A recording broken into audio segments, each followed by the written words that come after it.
us must face. I subscribe to this idea where, yes, it's easy for me to point finger at you, but I think if I look at my finger by natural design, 3 fingers are pointing back at me. And I think as a country, every Nigerian must look at that particular natural phenomenon. What has been my contribution to the state of things? Because we are all guilty in one form or the other. You get the kind of leadership you deserve. When the people decide, like my colleague said earlier, perhaps when it was time for us to choose good leaders, we refuse to choose good leaders. And of course, we've been in democracy. Personally, I would say that the failure of governance, this good word we have been using, good governance, that failure of good governance is what has brought us to where we are today.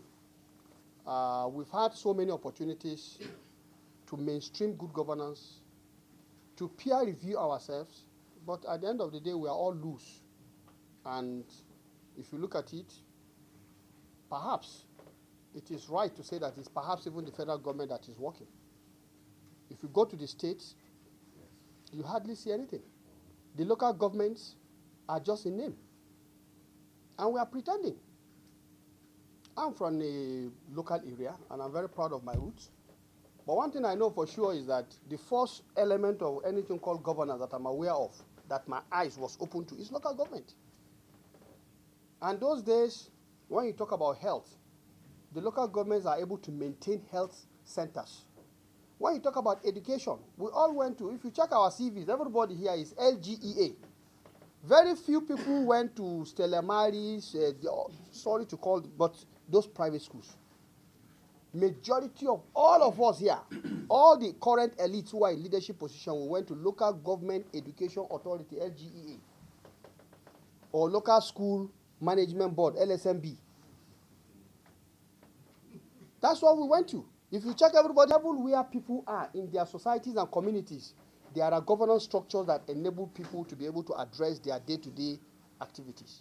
But today, you are looking for the local government chairman. He's in the state headquarters. Whatever the state headquarters is, that is where he is. When you come to see him, yes, when you come to see him, he's jumping from one hotel to the other.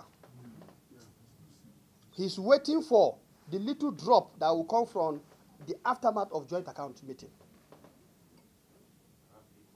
A state, if you look at all the allocations, we've denied the local government their space. A few people have connived and are staying in the center, sharing the booty, while nothing is happening at the local government level. So for me, as far as I'm concerned, I stand to be corrected. But until we restore back good governance at all levels, those who framed the constitutions are not mad. They knew where we're coming from. And the intendment is for us to have these layers working. Britain, all the counties, they are working.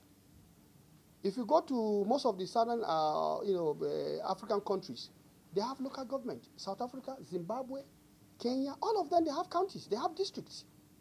Some they call them districts. They are working. Why is ours not working? And you expect that you will solve problem from Abuja or from the state capital. You will solve people's problem down there? How is it possible? The primary health, if you go to most of the primary health care centers, nothing. They are buildings. If you go there, maybe you see donkeys, you see horses, you see other animals.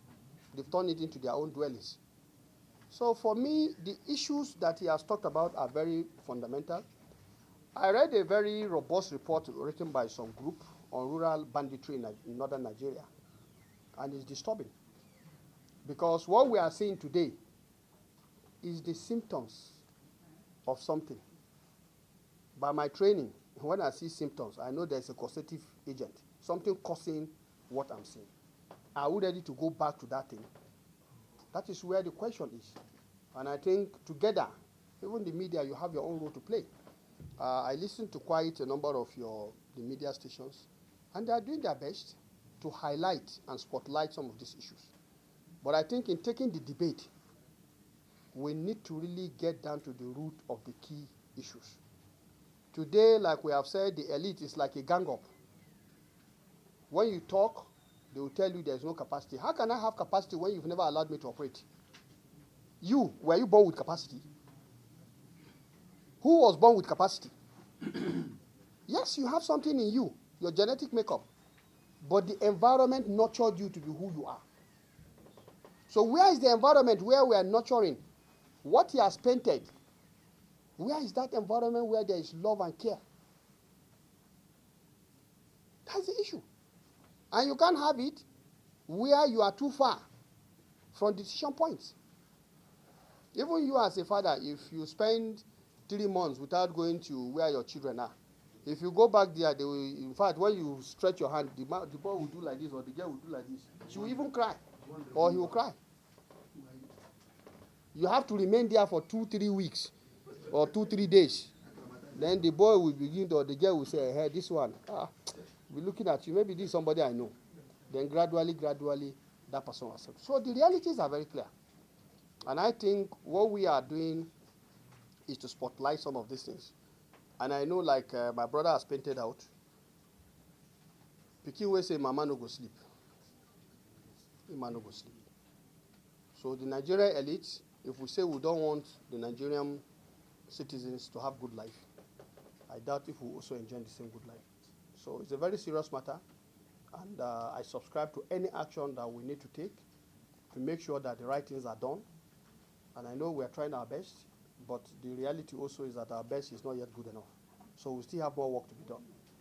And I hope and I pray that, yes, we will continue to do this and discuss this issue as we have done today, for example, so that we can bring these issues to the fore and ensure that this country works for all of us. That is what is important. And like I said, for me, somebody was asking the question, what am I doing with respect to? Well, I'm here to represent Niger North. And one thing I know for sure is that, yes, the issue of the Almajiri, Kontagora is a center of educational learning in the Quranic sphere. But I will tell you that perhaps because of the way they operate there, Almajiri or Almajiranchi has not turned into a menace in that part. But one thing I will tell you is that there is illiteracy, high level of illiteracy. And I think worried by that development, that is why I sponsored the bill, looking at the Federal College of Education that has been abandoned for years. Today, if they want to employ you, it's not about your NCE. NCE is just a pathway to becoming a professional teacher.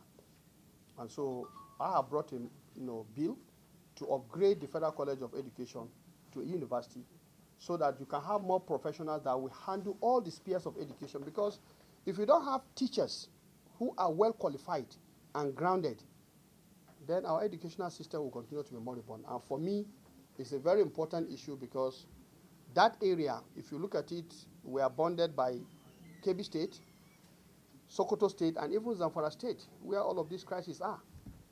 So for us, what we have seen is that the high level of illiteracy is responsible for the underdevelopment. And we need Nigerian government to support our people because in that senatorial district, the closest university to us is where you have to travel 4-5 hours. And if you look at the poverty level, even the transport money is a problem, let alone.